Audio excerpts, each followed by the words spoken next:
అన్న ముఖ్యమంత్రి ఇద్దరే నాకు స్ఫూర్తి అని చెప్పేసి మాట్లాడినటువంటి దాని పట్ల ఉన్నటువంటి ముఖ్యమంత్రి బర్తరఫ్ చేయాలి, క్షమాపణ చెప్పాలి రాహుల్ గాంధీ అంటూ బీఆర్ఎస్ పార్టీ సంబంధించినటువంటి నాయకులు మాట్లాడుతున్నారు. దీన్ని ఇట్లా అర్థం చేస్తున్నారు. అవినీతిని అంతం చేసే దగ్గర, అవినీతి పరులను ఎండగట్టే దగ్గర, తెలంగాణ వనరులని దోచుకునే వారిపైన కావచ్చు, చెరువులు కుంటలు కబ్జా చేసే వారిపైన కావచ్చు, హిట్లర్ పాత్రనే ఉంటుంది అనేది ముఖ్యమంత్రి గారు అనడం జరిగింది. ఎందుకంటే ఇవాళ దోపిడీదారులకు గుండెల్లో నిద్రపోవాలి, దోపిడీని అంతం చేయాలి, అవినీతిని అంతం చేసే దగ్గర హిట్లర్గానే ఉంటుంది అనేది ముఖ్యమంత్రి గారు మాట్లాడింది. దాన్ని వక్రీకరించి ఏదో దాన్ని భూతద్దంలో పెట్టి చూడాల్సిన అవసరం లేదు. 10 ఏళ్ల పాటు దాచుకొని తెలంగాణ వనరులను దిగమింగినటువంటి పరిస్థితుల్లో తెలంగాణ లేకుల్ని కుంటల్ని కాపాడే దగ్గర మన ముఖ్యమంత్రి రేవంత్ రెడ్డి గారు హైడ్రాని తీసుకొచ్చారు. ఇలా హైడ్రా వచ్చిన తర్వాత తెలంగాణలో లక్షల రూపాయలు ఉన్నటువంటి కోట్ల రూపాయలు ఉన్నటువంటి వనరుల్ని ఇవాళ కాపాడి తెలంగాణ సంపదకి ఇచ్చినటువంటి పరిస్థితి మీరందరూ చూశారు.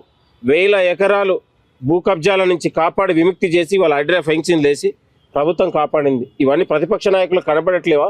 ఎందుకు కనపడట్లేవు అంటే ప్రతి భూ కబ్జా దగ్గర ఇవాళ హైడ్రా చేసినటువంటి ఫెన్సింగ్ దగ్గర కావచ్చు, హైడ్రా కూలగొట్టే దగ్గర ప్రతి భూ కబ్జాలో ఇవాళ బీఆర్ఎస్ నాయకులు వాస్తవం ఉంది కాబట్టి దాన్ని వక్రీకరించి మాట్లాడే ప్రయత్నం జరుగుతూ ఉంది.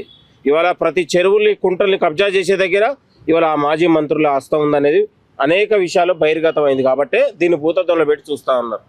రాష్ట్ర ముఖ్యమంత్రి రేవంత్ రెడ్డి గారు ఒక యముడిలాగా అవినీతిని అంతం చేసే దగ్గర ముఖ్యమంత్రి గారు పోరాడుతూ ఉన్నారు.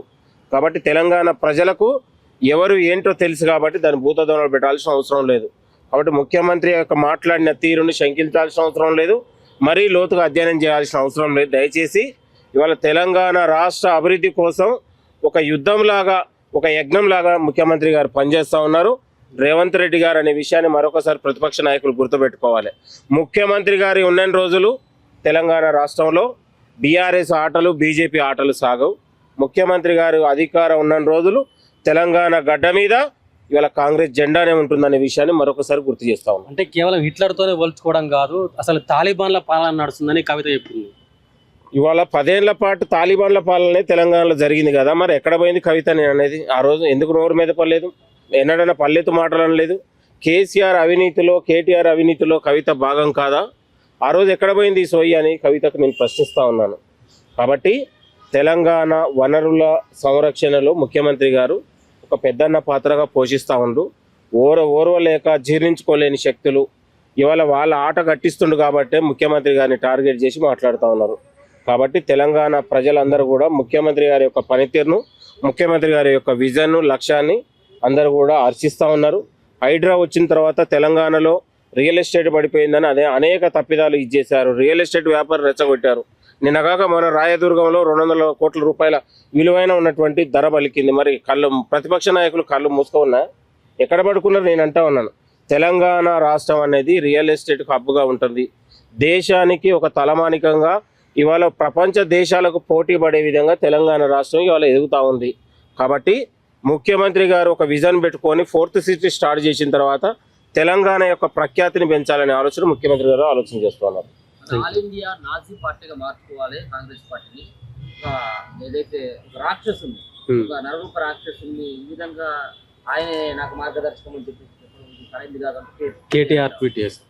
ఇవాళ నాజీలను తలపించినటువంటి పాలనను మీరు అనుభవించారు. ముఖ్యమంత్రి 10 ఏళ్ల పాటు ఫామ్ హౌస్లో మీ అయ్య పడికేసిండు. కనీసం తోటి మంత్రులకు కూడా చేరియని దుర్మార్గులు మీరు, ఎమ్మెల్యేలే గెలవని దుర్మార్గులు మీరు, ప్రజలకు కనీసం ఏనాడైనా ప్రజలకు గౌరవించలేదు, ప్రజల్ని గెలవని దుర్మార్గులు మీరు. నాజీల్ని మించిన పాలన చేసారు కాబట్టి తెలంగాణ ప్రజలు మిమ్మల్ని బొందబెట్టింది. మా ముఖ్యమంత్రి అవినీతి పనులు అంతం చేసే దగ్గర హిట్లర్ పాత్ర అన్నాడు తప్ప తెలంగాణ ప్రజలు ఇవాళ ప్రతిరోజు ముఖ్యమంత్రి గారిని లైన్లు పెట్టి కలుస్తూ ఉన్నారు. మంత్రులు, ఎమ్మెల్యేలు క్షణం చేయి పెడితే ముఖ్యమంత్రి గారి దగ్గర కలుస్తూ ఉన్నారు. ముఖ్యమంత్రి గారు పక్కనే చేరేసి కూర్చోబెట్టుకుని ప్రతి అంశంలో ఇవాళ మహిళలు కావచ్చు, రైతులు కావచ్చు, నిరుద్యోగులు కావచ్చు, ప్రతి అంశంలో ముఖ్యమంత్రి గారి సంక్షేమం కోసం పాటుపడుతూ ఉన్నాం. మరి 10 ఏళ్ల పాటు మీరు మంత్రుల్ని గెలవరా, ఎమ్మెల్యేలు గెలవరా, తెలంగాణ నియంత్రణ పోకట చేసి నాజీలు మించారు కాబట్టి తెలంగాణ సమాజం అంతా కూడా కిలోమీటర్లు గొయ్యి తీసి మిమ్మల్ని పాతి పెట్టారు. ఇవాళ మీరు మాట్లాడుతూ ఉన్నారు. కేటీఆర్ మాట్లాడేటప్పుడు ఎవరు ఏందో చూసుకొని మాట్లాడాలని కేటీఆర్కి హెచ్చరిస్తూ ఉన్నారు.